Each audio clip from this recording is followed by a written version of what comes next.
Mayan culture or the Mayan civilization was not here, was in Guatemala, okay? Center of America, Honduras, Belize, and part of El Salvador, okay? So there were the beginning of the Mayan culture more than 3,000 years ago, okay? So the Mayan cities from there, they are older than this. This one right here, well, the main building is around 1,000 years old. The Mayans, the group of Mayans, they built this temple from the year 900 to 1000 after Christ, approximately, okay? But my friends, this is just a small part of Chichen Itza, okay?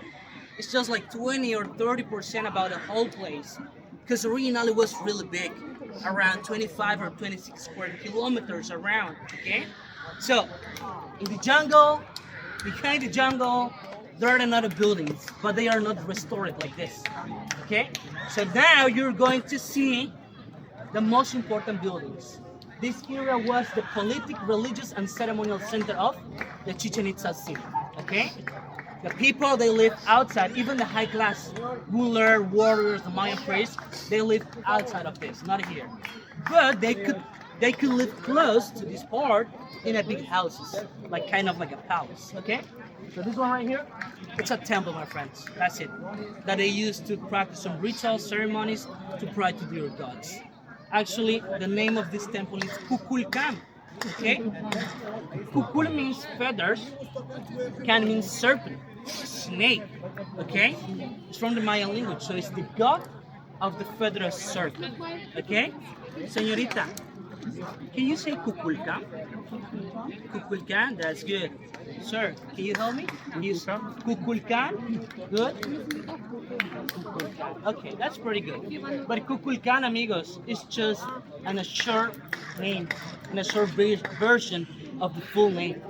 Because the full name of this god, listen, because you are the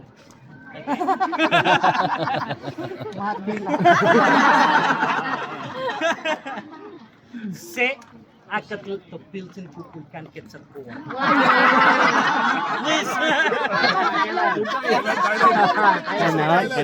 If you repeat it, you can go up. You're the queen. Juara. It's better. That's why it's better Kukulkan, right? That's the short name. The full name is this. Se Acatl Topiltin Quetzalcoatl. Okay? Well, it's the god of the feathers. I'm joking, okay? But 2006, my friends, 2006 was the last time when the tourists, when the people could climb this building, could go up, okay? Unfortunately, the tourists, much of the people, they were destroying, throw trash, eroding, you know, they want to bring something of this place. So that's why the Mexican government, they closed the access to preserve, that's it. And listen, my friends, this material that the Mayans used to build this, it's limestone. So the erosion of this kind of stone is very easy. Okay? So in Chichen Itza, there are around 5,000, 4,000 people per day, every day. So imagine 4,000, 5,000 walking daily, eroded this. So that's why they closed. That's it, okay? But take a look, my friends. This is restored, okay? This one right here is a recreation from the archaeologists about how it looks like Chichen Itza, you know, back then, during the boom age, like 1,000 years ago.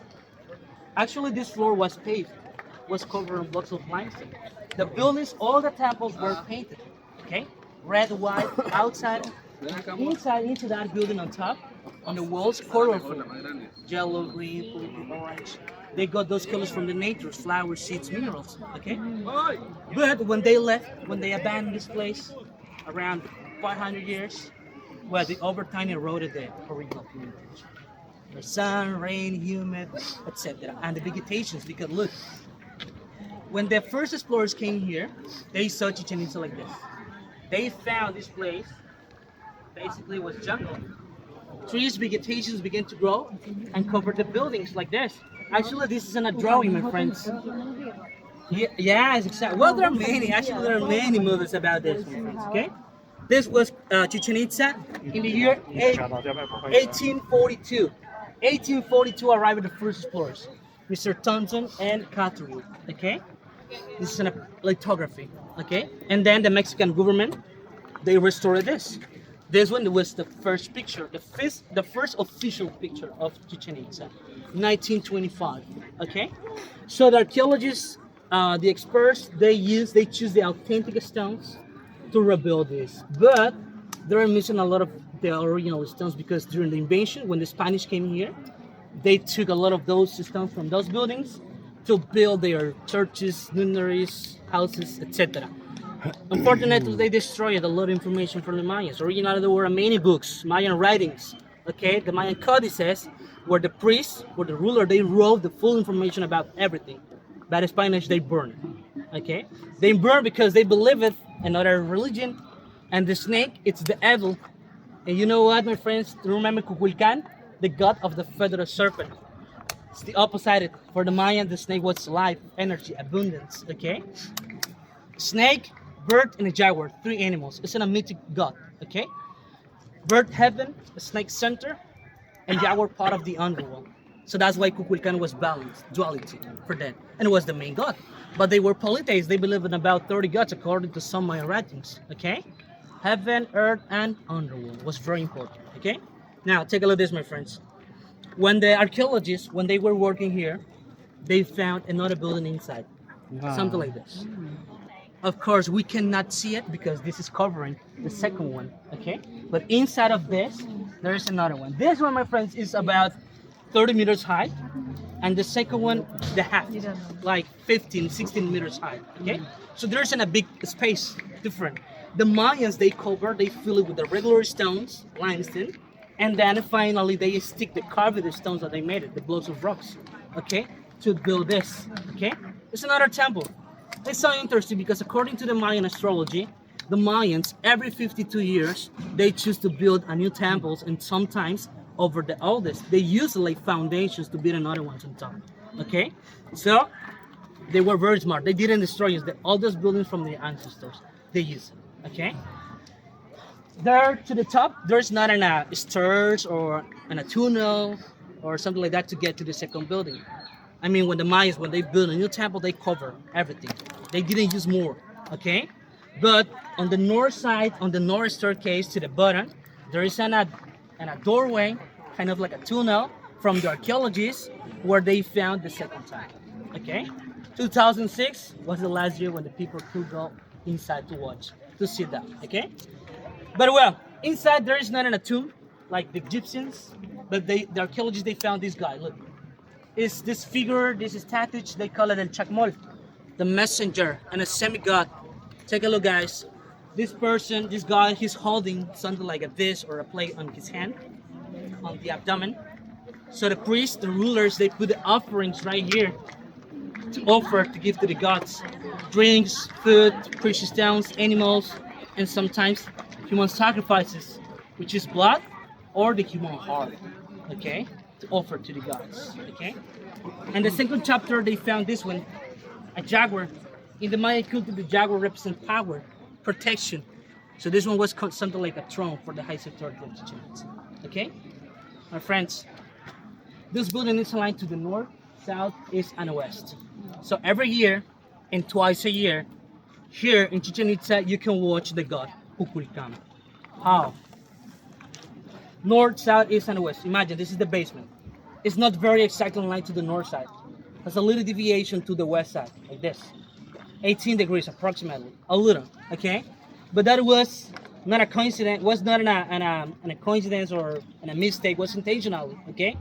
Because on March 21st and September 22nd, which is the beginning of the spring and autumn seasons, well, those dates during the sunset around 4 p.m., the sunlight illuminate the west facade, but has a little deviation, right? So that's why the sunlight illuminate through those angles. Look, to the right side, between the levels, the platforms, there are something like angles like letter L. The first one, the second one, and so on. Not here, but if we move a little bit more to the left side, to the center, there, you're going to see, behind those angles, the north staircase. And take a look to the bottom, to the base. There is a big snake head, the Kukulkan head, okay? Right there. So that's why during the sunset, on that wall there you can watch some triangles by lighting shadows coming down, descending, until the last triangle, take a look, touch the head. So it's an optical illusion, my friends, because they just say like the body of Kukulkan, the god. Okay? Twice a year, that's why look. So those dates is very busy right here, crowded. Around 20,000 people, they come here to watch this on March and September, okay? So the Maya says this, March 21st is the beginning of the agriculture cycle. And that way they know when was the perfect time to plant. And then 6 months later, time to harvest, okay? Summer, June 21st, the beginning of rainy seasons, okay? And December, 6 months later, droughts, okay? The longer days of the year and the shorter days of the year, okay? So my friends, basically this, it's in a big solar calendar, more than a simple temple. That's why this one is different, because in Guatemala, Mexico, there are more than thousands pre-Spanish Mayan cities, okay? But this one right here, the symbolism and the design of this temple, it's different than the other ones, okay? Kukulkan, and then the Mayans, the rulers, the high priests, they use the knowledge as a power to get in a control over the population, because the low-class farmers, hunters, just during special days, they could come here inside of this part to watch this, okay, their god, okay? The ruler says something like, I know which is the ritual to call Kukulkan, because when you go there in front of the stairs and you clap like this, actually some people, they were clapping. Did you hear that? Well, when you clap anywhere here, everywhere, echo, but it's very well, listen.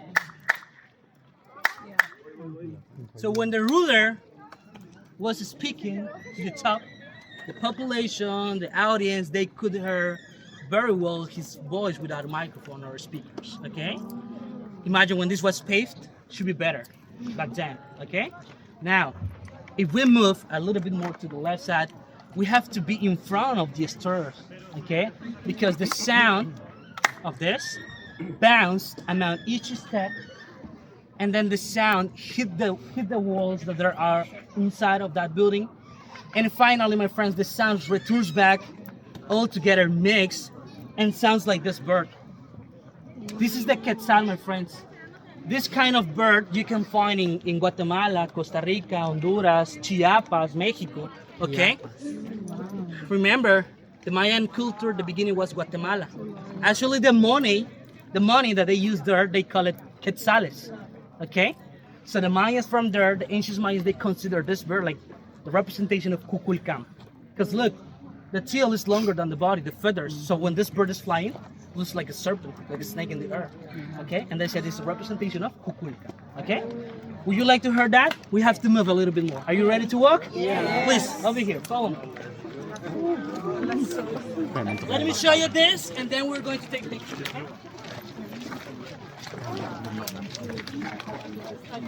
Kukulkan.